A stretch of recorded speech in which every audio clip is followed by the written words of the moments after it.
Bem-vindos ao Intervalo Literário. Meu nome é Bruna e hoje você está aqui para ouvir sobre mais um livro sobre o trabalho intelectual, dessa vez de Jean Guiton, da Edições Quiril.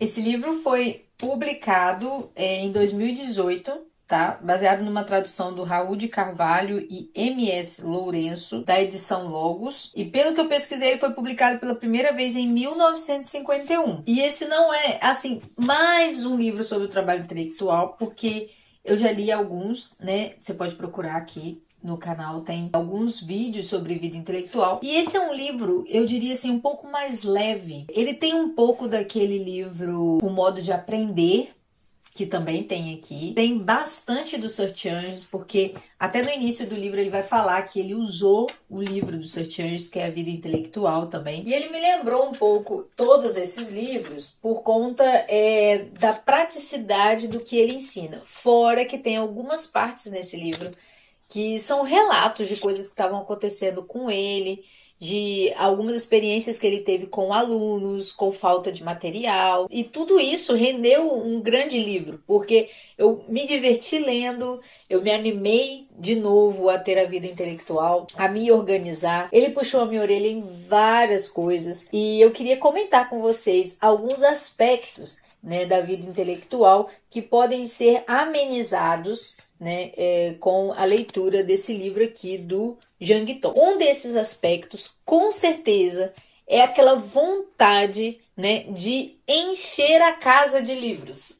E aí você pode se perguntar, dona Bruna, você não tem vergonha de falar um negócio desse, não? E tenho sim, porque essa é uma vontade que a gente acaba tendo, né, de encher a casa de livros, principalmente para ter acesso rápido àquilo que a gente precisa. Então, por exemplo, se eu estou lendo sobre um assunto, eu quero ter pelo menos 10 livros sobre aquele assunto para eu poder fazer uma boa pesquisa. E isso fica assim um pouco fictício, porque não é verdade que a gente vai ler todos esses livros. E também é uma forma de exibicionismo, é uma forma de criar uma preguiça, porque produzir com menos material é uma virtude, é um exercício importante para o intelectual. Então ele vai falar que teve momentos em que ele não tinha tempo de ler todos os livros que ele precisava, ou que ele não tinha acesso, que ele acabou aprendendo isso, que se você lê um bom livro sobre um assunto, você coloca o cérebro para trabalhar a respeito daquele assunto, certo? Ao mesmo tempo que ele vai dizer que você não vai conseguir saber tudo, você não vai conseguir pesquisar sobre todas as coisas. Então ele fala para a gente escolher um ponto de referência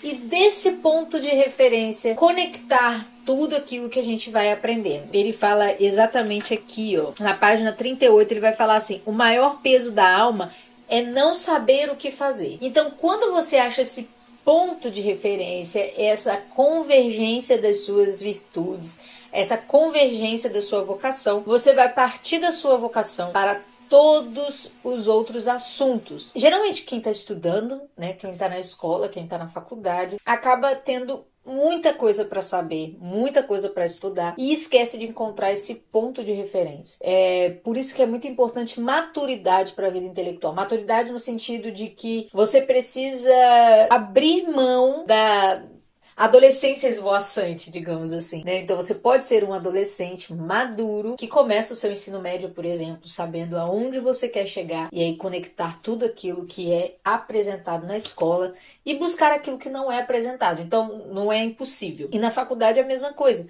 Se você sabe onde quer chegar, você vai aproveitar muito melhor o conteúdo da sua faculdade. E ele diz o seguinte: saiba selecionar, não procure entender tudo e agarre-se a um só ponto e gire ao seu redor. Ele vai dar uma figura muito interessante, que é de que se você quiser percorrer todos os pontos de um círculo, você vai levar muito tempo. E cada círculo será uma coisa diferente. Agora, se você pega um ponto do círculo, relaciona ele com o centro, relaciona ele com outro ponto do círculo, relaciona ele com o diâmetro, relaciona ele... Você está me entendendo? Você vai criando um caminho de respostas, um caminho de investigação que é muito mais sólido do que você ficar pulando de assunto em assunto e para lá na frente descobrir que existe pontos de referências, pontos centrais que você poderia ter economizado tempo. Ele vai falar o seguinte: existe a melhor hora para estudar, né? Você precisa descobrir a melhor hora e o melhor lugar. Ele também fala da respiração da inteligência, da importância do sono. Isso a gente vai ver em todos os livros falando sobre a parte física do intelectual.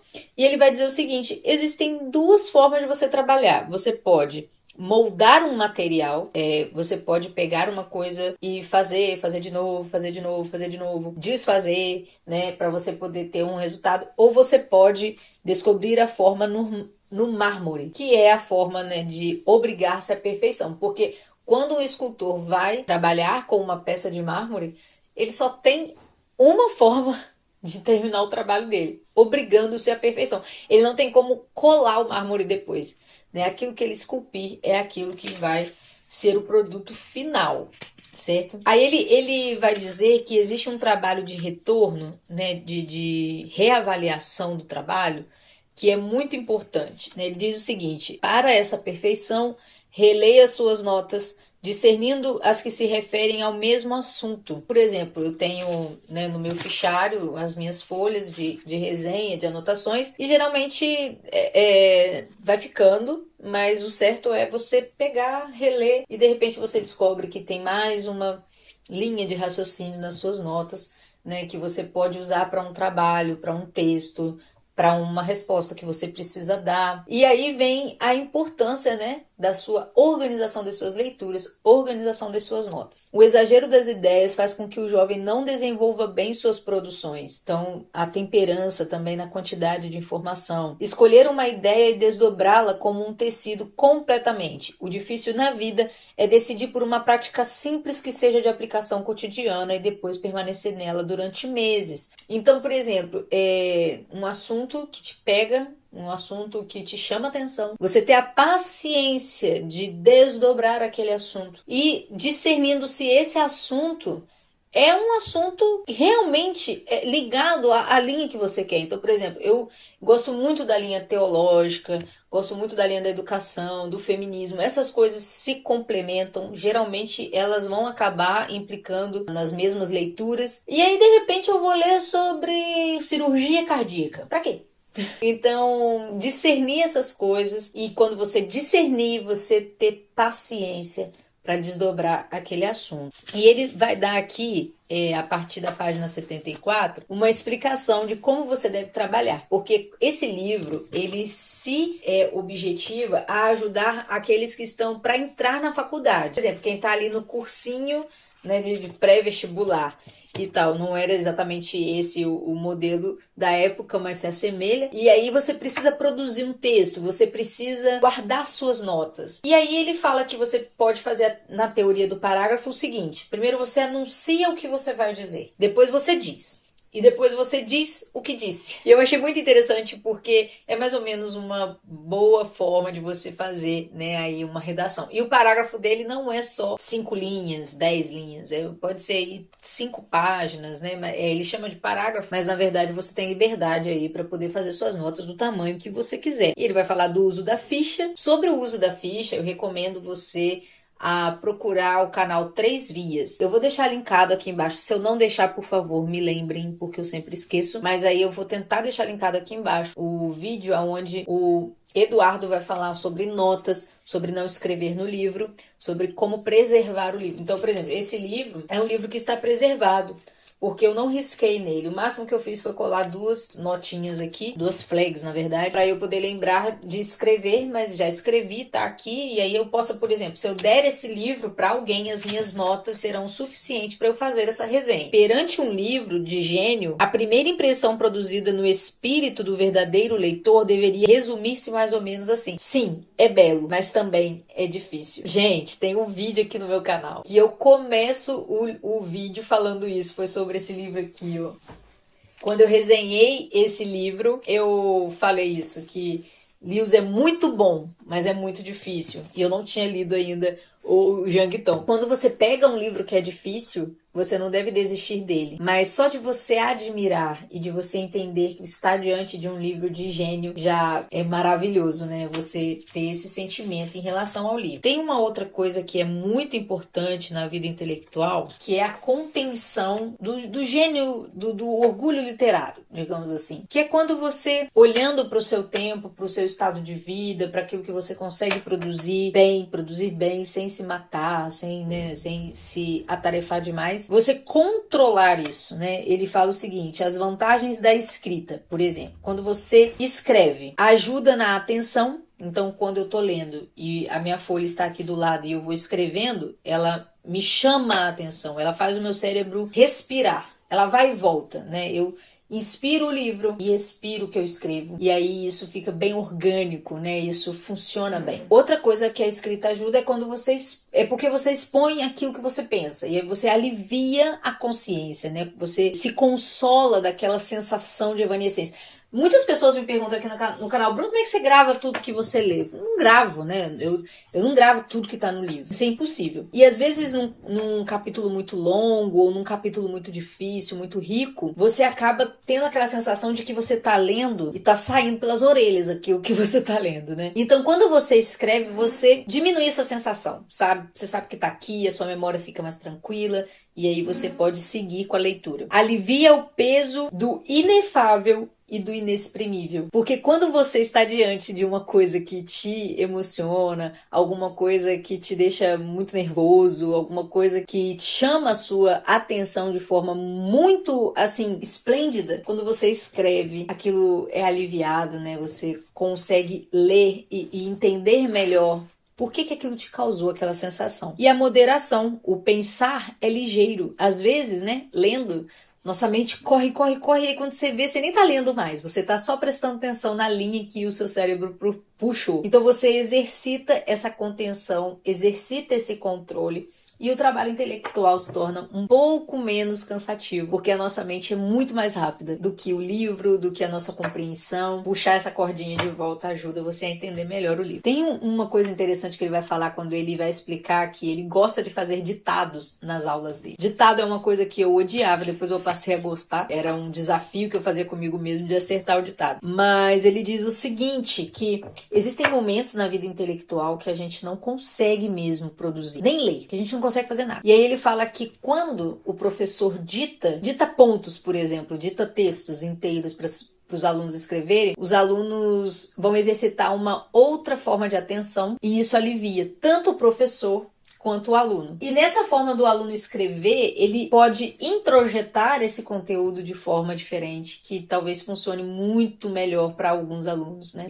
E na situação do leitor, por exemplo, eu não estou mais na sala de aula, então como que funcionaria o ditado para mim? Ouvir um vídeo, tentar acompanhar aquilo que está sendo dito, ou então, enquanto eu leio, se eu vejo um parágrafo muito bom, eu transcrevo aquele parágrafo. É uma coisa que eu estou fazendo de forma até meio passiva, né? Eu estou lendo e estou escrevendo, e isso me faz ter uma tranquilidade no meio do meu trabalho. E a leitura, para quem tem uma vida intelectual, é um trabalho, né? Então, quando eu faço essa parte mais mecânica, ela pode me ajudar a descansar também. Eu não li ainda nenhum pedaço do livro, mas é porque eu estou tentando usar das minhas anotações, mas eu queria mostrar para vocês algumas coisas. Olha só esse trecho. Nunca se sabe em que ponto, de que forma, a que tempo é que um pensamento, uma obra, uma palavra deve atingir sua conclusão e o seu florescimento. Os que creem insistem muito nesses temas do florescimento, sempre atrasado e desproporcional de nossos mínimos atos.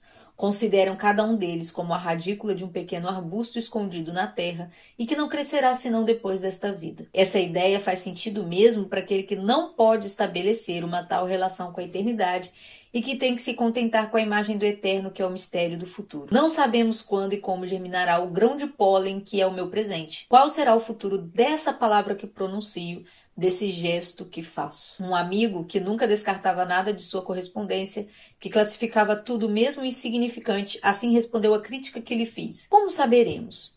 Pode-se em absoluto saber o que é significativo e o que não é? Pode ser que dentro de 500 anos, esse aviso de falecimento que me recusa jogar fora Permita a um historiador reconstruir os nossos costumes, o que não daríamos para possuir textos tão insignificantes como esse sobre os romanos ou os egípcios. E isso me lembra um conselho do nosso querido professor Rodrigo Gurgel. Ele diz o seguinte: escreva, tenha um diário, que seja, mas escreva, porque quando você expõe o seu dia a dia, quando você exercita o seu estilo, você não sabe o que vai sair daquilo ali. Pode ser que saia um romance, pode ser que saia um artigo, pode ser que você descubra a sua vocação, pode ser que novos rumos da sua vida venham daquelas reflexões que você faz no final do dia, pode ser que você descubra um grande gênio literário dentro de você por manter um diário. E o professor Rodrigo Gurgel acerta muito, com certeza inspirado no Jean Guiton e nos outros professores de vida intelectual, de que produção é sempre bom. Quem só lê é um preguiçoso. Aquele que produz alguma coisa, nem que seja para si mesmo, ele está sendo produtivo, e isso é de extrema importância. O trabalho intelectual é o espelho e prelúdio daquilo que será mais tarde vivido da vida do adulto. A atenção que um exercício qualquer pode treinar no espírito servirá para fazer crescer e iluminar a alma. O trabalho intelectual pode te exigir tantas virtudes, que a virtude que você adquire no trabalho intelectual pode te servir para cuidar do seu filho, para lidar com uma doença, para lidar com a morte, para lidar com a incompreensão. Exercitar virtudes sempre será bom. E às vezes você traz a virtude de fora para dentro, ou da vida intelectual para fora, se torna um ser humano melhor. Tem algumas coisas do trabalho intelectual que podem ser chamadas de solidão. Existe uma certa solidão no trabalho intelectual. E uma delas é a monotonia. Você acaba tendo uma rotina que às vezes dá fruto, assim, como nós estamos falando de frutos, pode dar frutos de forma, assim, tardia. Pode parecer que aquilo que você está fazendo não vai dar em muita coisa. A morosidade. Tem também a experiência da exata vontade tão raramente atingida. Você tem um objetivo, ou então a verdade demora a aparecer. Às vezes parece que você está rodeado de coisas sem substância. Você tem um vislumbre da verdade e você vai ter outro vislumbre da verdade daí a meses. O sofrimento da alma por ver triunfar os falsos valores e ver desconhecidos os autênticos. Você se torna um pouco pessimista porque você entra em contato com a verdade e as pessoas custam a entrar em contato com essa verdade, ou não querem, ou desfazem, né? Desdenham daquilo que você descobre, ou do estilo de vida que você escolheu, ou você vai vendo o mundo todo desprezando a verdade e o conhecimento. Dificuldade de ter autoridade sobre o seu próprio espírito. Às vezes você quer fazer uma coisa, você quer um resultado, mas não consegue trabalhar para aquilo. As próprias escolhas que devem ser feitas por si mesmos, ou seja, a vida intelectual é responsabilidade sua, ninguém vai fazer por você. Na página 154 ele vai fazer alguns apontamentos. Ama apenas o que é verdadeiro. E por causa desse amor, evita a companhia exclusiva de pessoas inteligentes. Não procures com excessiva frequência o teu semelhante. Encontrá-lo-ás suficientemente para que seja necessário procurá-lo. No nosso mundo moderno, o que muitas vezes se chama inteligência é unicamente uma certa sensibilização do espírito para o que é demasiado sutil para ser apreendido pelos instrumentos normais do conhecimento. Assim, a ideia abstrata, o ideal afastado da prática, ou ainda o paradoxo, o matiz difícil. Esse exercício é difícil, é cansativo. É preciso que o espírito esteja com disposições particularmente receptivas, que esteja ávido do absoluto, ou do excepcional, ou do raro, que se torne suscetível, ingrato e, em certas coisas, apaixonado. No fundo, a natureza intelectual é hipersensível, ainda que com uma certa aparência fria e imparcial. Assim, repararás que os intelectuais suportam mal a crítica, ainda que gostem muito de criticar. Mesmo os mais calmos e mais positivos. Pensa em Descartes ou em Pasteur. Esses nomes. Para se conservar, o homem inteligente tende a viver apenas com os aduladores. Entre pessoas de espírito, dever-se frequentemente ouvir palavras deste gênero. Enganei-me. Você tinha razão. Tenho de reconsiderar. Verás como essas expressões são raras nas conversas das pessoas inteligentes. Outro perigo. A inteligência deveria adaptar-nos a tudo. uma vez que ela é precisamente a capacidade de ser tudo. É preciso reconhecer que muitas vezes também é ela que nos limita e nos endurece. O horror de ser tomado como um pedante pode provocar um pedantismo às avessas. Conhecia espíritos muito finos que não empregavam senão palavras grosseiras, dogmáticos que se disfarçavam atrás de um sorriso perpétuo, pessoas famintas de verdade pura que não podiam falar senão com ironia e dando-se o ar de não acreditar em nada. Perguntei-me muitas vezes, observando o que se passa, por que é que os grandes escritores do nosso país não passaram pela faculdade de letras? Por que é que mesmo a arte, a ciência e até a religião foram muitas vezes renovadas ou por espíritos pouco cultivados ou por pessoas provenientes de outras especialidades? A razão não está, com certeza, na falta de competência das pessoas que preparam esses grandes concursos. Para o ensino, sei que as melhores vocações encontram-se entre os jovens franceses no duplo aspecto de inteligência e de energia incansável. Por que é que pela vida afora vai se verificando que eles se tornam autômatos imitadores da juventude passada, como se preparassem por toda a vida para aqueles famosos concursos? Não se sobrecarregam demasiadamente os jovens? Há alguma razão para definir o valor de um homem aos 18 anos pela habilidade, pela rapidez e pela sorte? Protesto contra esse sistema francês,